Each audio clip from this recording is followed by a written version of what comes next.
Look, I own them all, I use them all, but when I'm running out the door, it's always these. I want to talk to you guys about why I keep coming back to the AirPods Pro 2, even over my beloved AirPods Max. Let's ramble. Hold up, things go wild when I pull up. They all on me like it wants. Hey guys, what's up? So this isn't going to be some spec bump. I already did a comparison video between all of these AirPods. I will put a link to that somewhere up here or in the description if you're interested, but I do get asked a lot which AirPods are my favorites, my go-tos if you will. And most people seem to think that it's the AirPods Max because I'm always raving about these things and they're actually great. But I've come to realize that I actually grab my AirPods Pro 2s most of the time, and there's a couple of good reasons for that. But when I was looking at my usage of each of these pairs, I do appreciate that they all have a place in the lineup. Being a tech reviewer, I'm obviously in a bit of an unusual position. I don't think any other sane human being would own every pair of AirPods, but hopefully this video can help you guys figure out which ones would best suit your particular use case and which ones would be worth spending your hard-earned cash on. Now, for my impatient friends, here's a really quick rundown in under a minute of where each pair sits for me.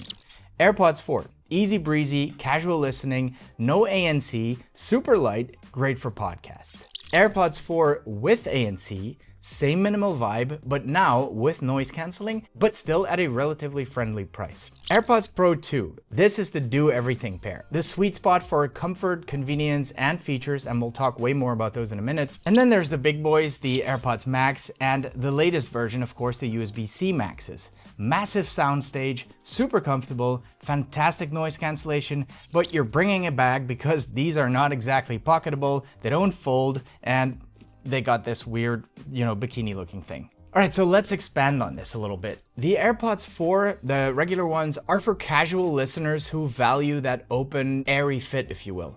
I know there's basically two camps and a lot of you guys hate those in-ear tips on the Pros. These AirPods 4 are your entry-level model to get that one size fits all if that's what you prefer. It doesn't give you that complete seal. They're great for podcasts. They're safe when you need awareness, but there's no ANC, and that means trains, planes, noisy places, gyms, they will all drown out most of your audio. If you're mostly at home or in a quiet space, these are simple, affordable, and a very comfy pick. The AirPods 4 with ANC are the budget sweet spot in my opinion. These do give you the benefits of noise cancelling, but without going full pro and paying that pro price. They're also lighter, which is why I'm happy to put them in the case. And if you don't need all the fancy features and you don't need that complete seal in your ear, these are a really easy recommendation. The main trade-off is that there is less isolation because while you do get the noise cancelling, it's not going to be as effective as it is on the Pros because you're missing that seal on the ear. And that does combine passive and active noise cancelling, which of course makes them way more effective. And of course, there are fewer hardware features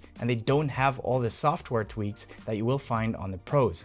But for commuting and use around the office, these are actually very solid and still within that sort of friendly price range. Now, the AirPods Pro 2s are the one pair to rule them all. Super solid ANC, class-leading transparency mode, and I really can't praise Apple enough when it comes to transparency mode. It really does feel like you're not wearing any earbuds at all. I've tried a lot of brands, and in pass-through mode, all of them sound like you're listening to your surroundings through microphones, which is very surreal, and it always makes me want to take my earbuds out. I don't know what voodoo magic Apple did with these things, but transparency mode is amazing. Then there's the adaptive audio features that make them feel really smart. I personally don't use those features that much, but they can be nice if you're into that adaptive listening stuff. But what I do use all the time is the hardware controls. Swiping up and down for volume changes, pinching the stem to skip or go back on a song, and the built-in Find My features in the case, man, that saved my butt more than a few times. USB-C charging is of course a nice addition, and the case is absolutely tiny. Even when I put a protective case over it, it's still small enough to put in your pocket. One thing I really want to quickly get out there though, if the in-ear thing scares you, please do the ear tip fit test and try different sizes or get some foam tips. Once you nail that seal, the whole experience just clicks. Or at least that has been my experience. Now, the AirPods Max, I love for those long listening sessions. Editing videos, deep listening, and absolutely blocking out the world. The sound is big on these things, it's rich. I'm a big fan of spatial audio, and the Maxes do that better than any other pair. The comfort is next level. They have such a great fit on my oddly shaped head, and the passive isolation really helps a lot to complete the whole noise cancelling experience. This is the pair that I'll grab 100% of the time when I'm traveling, especially on airplanes, because of how good the noise cancelling is. And just like the Pro 2s, transparency mode is like magic. You just press the crown and you'll hear every word the flight attendant is saying. You don't ever have to take them off. It's magic. But they're heavy and they're not pocketable. They're also great for editing, especially since the USB-C version now also supports wired connection and lossless audio. Now on hot days or in the gym, I definitely do not recommend these. They will get sweaty and it will bother you. Now I've been known to toss my AirPods around a bit. I throw them into my gym bag alongside my keys. I drop them all the time. In other words, I don't baby my AirPods. So I usually throw a case on them as soon as I get them, and I feel that would be especially beneficial for these tiny AirPod 4 cases. Today's sponsor ESR makes the perfect cases for someone like me. The ESR Cyber Flick Lock case and the ESR Orbit Hybrid case.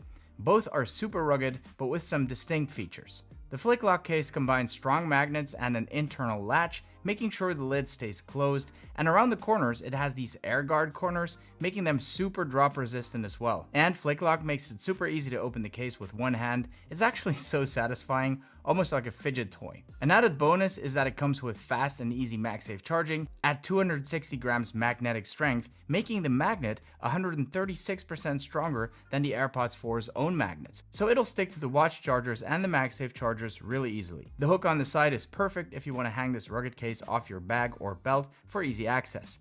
The Orbit Hybrid case offers the same charging benefits, but unlike the Flick Lock case, this one keeps its lid firmly shut by means of powerful 1100 gram magnets. The hybrid structure combines an ultra hard shell and a shock absorbing core to keep your AirPods safe from drops. The hybrid case includes an easy carry strap for wearing around your wrist or attaching it to a bag. If you want to check these out for yourself, there will be links in the description below. Now here's what tipped the scale for me on these AirPods Pro 2s. Adaptive audio and conversation awareness makes the Pros feel like they read my mind. They auto-adjust without me digging into the menus. The pinch and swipe controls have become such a muscle memory thing for me that I always find myself trying to swipe on every pair of earbuds I use, even the non-Apple ones, and I really miss the feature when it's not there. Find My with the speaker in the case, I use that way more than I'd like to admit, and the USB-C thing means I can live that one cable life, and I'm all for that. Just throw the case on a charger every now and then and done. They even charge wirelessly, which can be super useful, especially when you have reverse wireless charging on one of your phones. Okay, so they're pretty much perfect, but there are some objections I keep hearing and I just want to address them really quick. Don't the AirPods Max sound better? Yes, they do. And when I sit down and listen, they win every time. And when I'm on an airplane, these are way better, but most days I live in motion. School runs, errands, cars, trains, gyms, and the Pros come along with me for all of it. They fit in any pocket or bag, and I don't even notice they're there. Next one, aren't AirPods 4 with ANC cheaper? Totally, and they're great value. If you hardly ever travel or take calls outside, these will be a great pick. But for me, the extra features and the snug fit of the Pros are worth it. And the last one, silicone tips really bug me. I can't wear the Pros. Do the air tip fit test. Try different sizes, try the foam tips. I promise you, I've seen people change their minds simply because they had been using the wrong size tips. Once they get it right, they're like, I wish I've done this sooner. Now, if in-ear tips just aren't your thing, which is quite possible, the AirPods 4 with ANC are a solid alternative. Oh, and very quickly on the battery life, the Pro case is tiny enough that I always have it with me, which means we're not talking about hours, we're talking about days of listening time. And that alone makes them the winner for me. They're built for everyday abuse. Sweat and dust resistance is in a no panic zone. With the Maxes, as good as they sound, I think about the clamping that I do feel after maybe an hour of use. I think about heat, I think about the cushions, and I think about having to bring a bag. With the Pros, I don't really think, I just use them. So that makes these my everyday pair. Guys, I'm curious, which ones are you using daily and why? Please drop your setup in the comments. It might help other people choose. If this quick guide was helpful, please give it a like. And if it wasn't, just hit this like twice. Thank you so much for watching and see you in the next one.